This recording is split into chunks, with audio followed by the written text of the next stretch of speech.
Hi friends, thank you so much for coming back to my channel.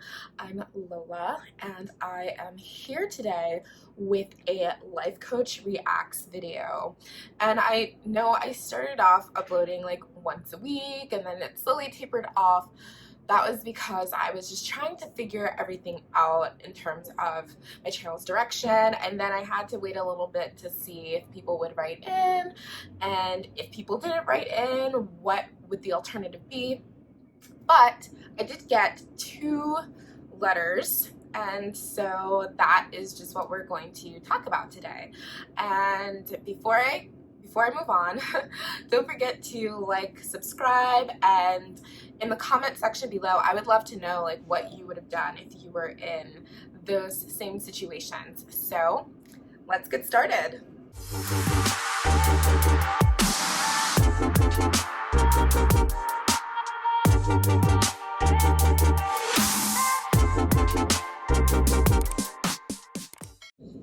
All right, so the first letter, I will be reading these off my computer.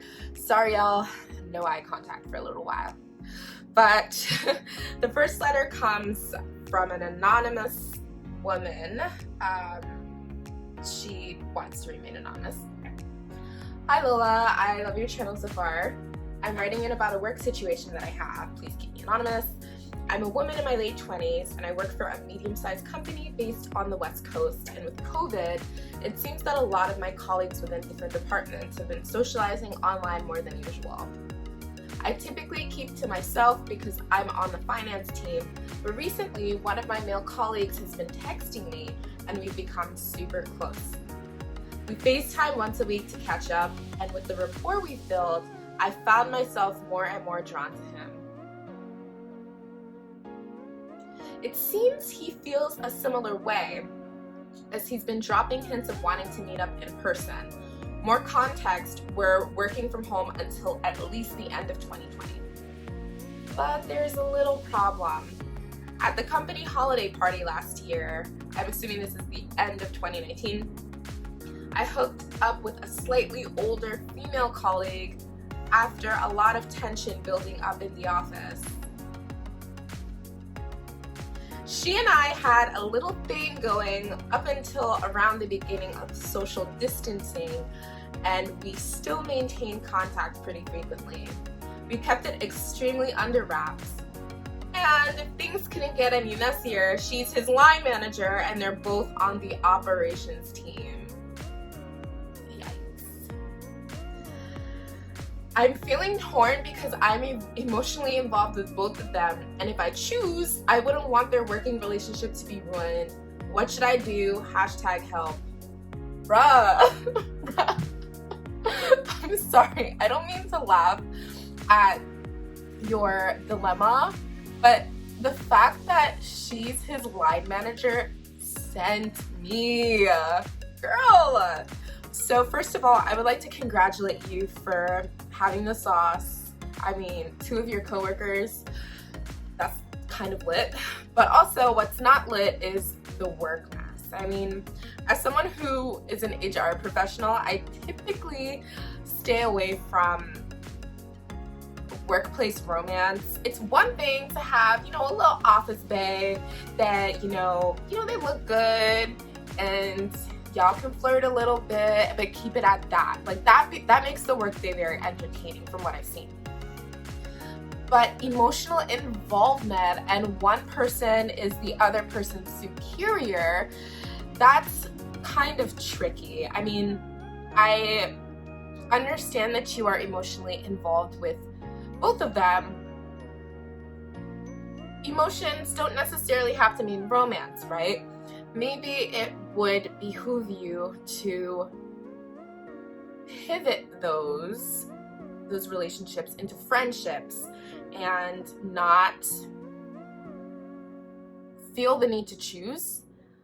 I'm just thinking of what I would do if I ever ended up in that situation. I honestly, first of all, multiple people just would overwhelm me, so I would just be like, you know what, y'all can have that. I'm going to take my affections elsewhere. But I do understand that in the time of social distancing, it's easier to build these bonds digitally. And you never know, maybe when y'all are back in the office, you might in fact decide that you're not drawn to him at all. I don't know. It sounds like you also don't want to hurt his boss's feelings, because you knew that you had a thing with her going before you started talking to him, right? So maybe explore why you allowed yourself to take, how do I phrase this? Maybe explore why you allowed yourself to explore this avenue with her subordinate, knowing that A, he's her subordinate, and B, you had feelings for her. Like, were you trying to get rid of your feelings for her? Like, or did you genuinely just like fall for him or catch feelings for him? Or just hashtag polyamory. Like, it's very okay to be polyamorous. It's okay to have multiple partners.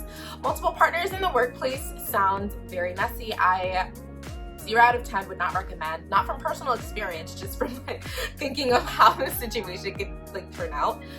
But I think that it is worth exploring, you know, one, why you feel the need to be involved with both of them or have to choose even, and then B, what it would mean for you to let both of them go. Because maybe it's the pandemic talking to you, and you kind of bored, and you've been in the house, you have been social distancing, and you ain't see nobody. So it could be that.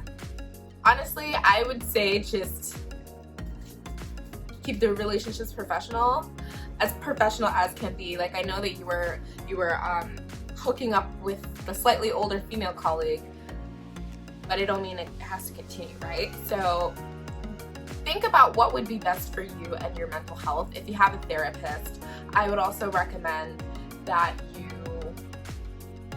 discuss that with them as well.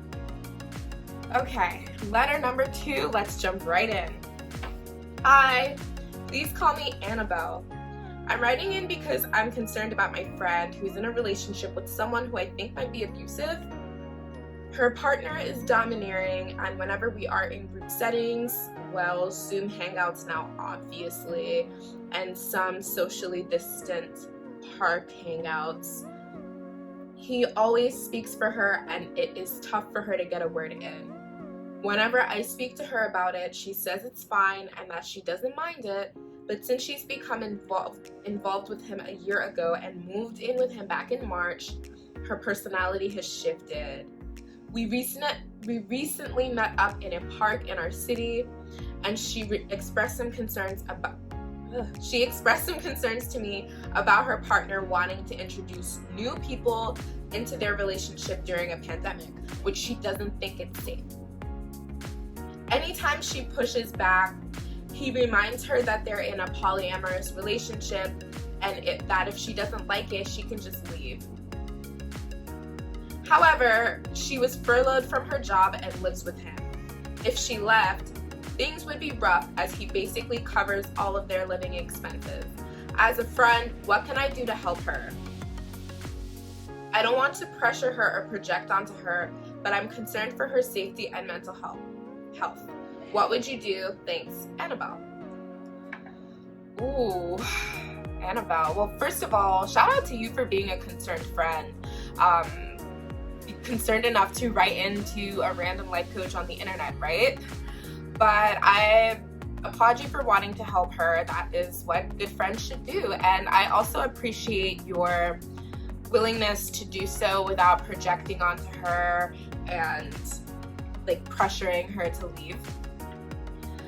While I'm not a licensed psychologist or a psychiatrist or a therapist, it does sound like the situation they're in is somewhat abusive, and the first thing I would recommend is, if she does not have a therapist already, you suggest to her to get one, because the therapist will be able to provide her with the tools to process what's happening, as well as, you know, talk through some of the tactics should she want to leave this relationship. I also would suggest that as a friend, you maybe lead with the example of setting boundaries, because if she sees that you're setting boundaries around her relationship, like how you engage with it. For example, it seems like this man rubs you the wrong way, and if you were to say, hey, I really appreciate hanging out with you, or I appreciate our Zoom hangouts, however, it makes me feel uncomfortable when so-and-so is there, and I know that he's your boyfriend, but it just, I can't do it. Seeing you set those boundaries might trigger something within her to set some of her own, or even question, like, you know, why does she want to hang out with him? And it could open the door to a conversation. If you haven't spoken to her about this already, just let her know the things that you've observed completely impartially. You know, let her know that you've noticed X, Y, and Z.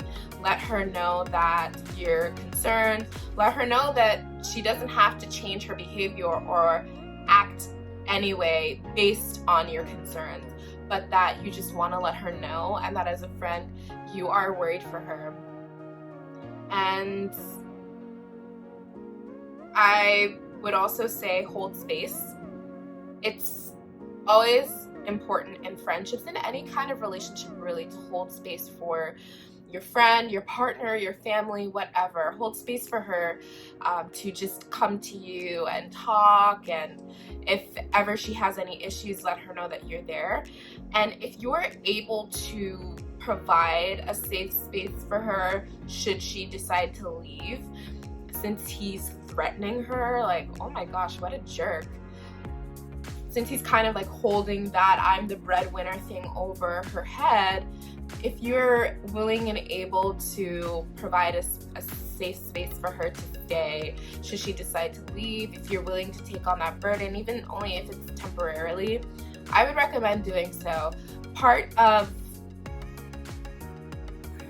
the reason why a lot of folks in uncomfortable domestic situations might leave is because they don't have a place to go. That's just one reason of many, of course. And maybe if you were to offer her this space without putting the onus on her to ask, she'll be able to see that it's okay for her to exit that situation if it no longer serves her. I mean, obviously, I would tell her to break up with him, but that's not a one-size-fits-all solution, and I understand that emotions are very complex, and bonding with a human in that kind of way is very complex. So just offer your support as her friend. Okay, my friends, that marks the end of today's video. Don't forget, like, comment, subscribe. Let me know down below, what would you have done? What other advice would you have for the lovely folks who wrote in? And do you have any questions or concerns that you want to write in? Let me know. I'll put the email address in the description box so you know where to write to. And if you're interested in a one-on-one coaching session with me, I will also link that information down below. We can do an introductory call to go over what coaching is and what I will help you do as a relationship coach, and then we can go from there. But until we meet again next week, stay safe, stay healthy, and I'll see you then.